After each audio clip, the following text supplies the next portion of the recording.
Yesaya pasal 39, Hizkia dan para utusan dari Babel.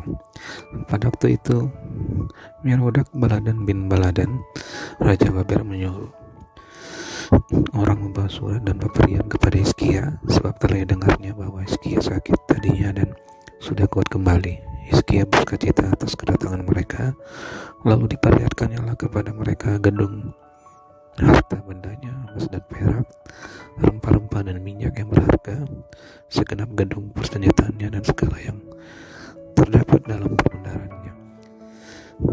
Tidak ada barang yang tidak diperlihatkan Hizkia kepada mereka di istananya dan di seluruh daerah kekuasaannya. Kemudian datanglah Nabi Yesaya kepada Raja Hizkia dan bertanya kepadanya, apakah yang telah dikatakan orang-orang ini dan dari manakah mereka datang? Jawab Hizkia, mereka datang dari negeri yang jauh, dari Babel. Lalu tanyanya lagi, apakah yang telah dilihat mereka di istanamu? Jawab Hizkia, semua yang ada di istanaku telah mereka lihat. Tidak ada barang yang tidak kuperlihatkan kepada mereka di perbendaharaanku. Lalu Yesaya berkata kepada Hizkia, dengarkanlah firman Tuhan semesta alam. Sesungguhnya suatu masa akan datang bahwa segala yang ada dalam istanamu dan yang disimpan oleh nenek moyangmu sampai hari ini akan diangkut ke Babel. Tidak ada barang yang akan ditinggalkan. Demikianlah firman Tuhan. Dan dari keturunanmu yang akan kau peroleh akan diambil orang untuk menjadi sida-sida di istana Raja Babel. Jawab Hizkia kepada Yesaya, sungguh baik firman Tuhan yang kau ucapkan itu. Tetap pikirnya, asal ada damai dan keamanan seumur hidupku. Yesaya pasal 40, bagian kedua, keselamatan untuk bangsa yang di dalam pembuangan. Berita kelepasan. Hiburkanlah umatku, demikian firman Allahmu, tenangkanlah hati Yerusalem dan serukanlah kepadanya bahwa perhambaannya sudah berakhir, bahwa kesalahannya telah diampuni, sebab ia telah menerima hukuman dari tangan Tuhan 2 kali lipat karena segala dosanya. Ada suara yang berseru-seru, persiapkanlah di padang gurun jalan Tuhan, luruskanlah di padang belantara jalan raya bagi Allah kita. Setiap lembah harus ditutup dan setiap gunung dan bukit diratakan. Tanah yang berbukit-bukit harus menjadi tanah yang rata, dan tanah yang berlekuk-lekuk menjadi dataran. Maka kemuliaan Tuhan akan dinyatakan dan seluruh umat manusia akan melihatnya bersama-sama. Sungguh Tuhan sendiri telah mengatakannya. Ada suara yang berkata, berserulah Jawabku, apakah yang harus kuserukan? Seluruh umat manusia adalah seperti rumput dan semua semaraknya seperti bunga di padang. Rumput menjadi kering, bunga menjadi layu apabila Tuhan mengembusnya dengan napasnya. Sesungguhnya Allah bangsa itu seperti rumput. Rumput menjadi kering, bunga menjadi layu. Tetapi firman Allah kita tetap untuk selama-lamanya. Hai Sion, pembawa kabar baik, naiklah ke atas gunung yang tinggi. Hai Yerusalem, pembawa kabar baik, nyaringkanlah suaramu kuat-kuat, nyaringkanlah suaramu, jangan takut. Katakanlah kepada kota-kota Yehuda, lihat itu Allahmu, lihat itu Tuhan Allah, ia datang dengan kekuatan dan dengan tangannya ia berkuasa. Lihat mereka yang menjadi upah jeripayanya ada bersama-sama dia, dan mereka yang diperolehnya berjalan di hadapannya. Seperti seorang gembala ia menggembalakan kawanan ternaknya dan menghimputkannya dengan tangannya. Anak-anak domba di bangkunya, induk-induk domba dituntunnya dengan hati-hati. Ayat 12, Allah di atas semua Allah.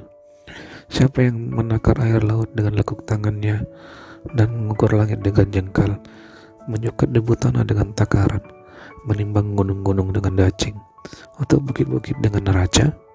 Siapa yang dapat mengatur roh Tuhan atau memberi petunjuk kepadanya sebagai penasihat? Kepada siapa Tuhan meminta nasihat untuk mendapat pengertian? Dan siapa yang mengajar Tuhan untuk menjalankan keadilan? Atau siapa mengajar dia pengetahuan dan memberi dia petunjuk supaya ia bertindak dengan pengertian? Sesungguhnya bangsa-bangsa adalah seperti setitik air dalam timba, dan dianggap seperti sebutir debu pada neraca. Sesungguhnya pulau-pulau tidak lebih dari abu halus beratnya. Libanon tidak mencukupi bagi kayu api, dan marga satwanya tidak mencukupi bagi korban bakaran. Segala bangsa seperti tidak ada di hadapannya. Mereka dianggapnya hampa dan sia-sia saja. Jadi dengan siapa hendak kamu samakan Allah? Dan apa yang dapat kamu anggap serupa dengan dia? Patungkah tukang besi menuangnya, dan pandai emas melapisinya dengan emas, membuat rantai-rantai perak untuknya? Orang yang mendirikan arca memilih kayu yang tidak lekas busuk, mencari tukang yang ahli untuk menegakkan patung yang tidak lekas goyang. Tidakkah kamu tahu? Tidakkah kamu dengar? Tidakkah diberitahukan kepadamu dari mulanya?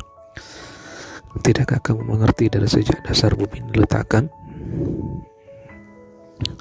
Dia yang bertata di atas bulatan bumi, yang penduduknya seperti belalang. Dia yang membentangkan langit seperti kain dan memasangnya seperti kemah kediaman. Dia yang membuat pembesar-pembesar menjadi tidak ada, dan yang menjadikan hakim-hakim dunia sia-sia saja. Baru saja mereka ditanam, baru saja mereka ditaburkan, baru saja cangkok mereka berakar di dalam tanah. Sudah juga ia meniup kepada mereka sehingga mereka kering dan diterbangkan oleh badai seperti jerami. Dengan siapa hendak kamu samakan aku? Seakan-akan aku seperti dia, firman yang Maha Kudus. Arahkanlah matamu ke langit, dan lihatlah siapa yang menciptakan semua bintang itu, dan menyuruh segenap tentara mereka keluar, sambil memanggil nama mereka sekaliannya. Satu pun tiada yang tak hadir, oleh sebab ia Maha Kuasa dan Maha Kuat. Mengapakah engkau berkata demikian, hai Yakub, dan berkata begini, hai Israel? Hidupku tersembunyi dari Tuhan, dan aku tidak diperhatikan Allahku. Tidakkah kau tahu, dan tidakkah kau dengar? Tuhan ialah Allah kekal yang menciptakan bumi dari ujung ke ujung. Ia tidak menjadi lelah dan tidak menjadi lesu, tak terduga pengertiannya. Dia memberi kekuatan kepada yang lelah dan menambah semangat kepada yang tiada berdaya. Orang-orang muda menjadi lelah dan lesu, dan teruna-teruna jatuh tersandung. Tetapi orang-orang yang menanti-nantikan Tuhan mendapat kekuatan baru. Mereka seumpama Raja Wali yang naik terbang dengan kekuatan sayapnya. Mereka berlari dan tidak menjadi lesu. Mereka berjalan dan tidak menjadi lelah.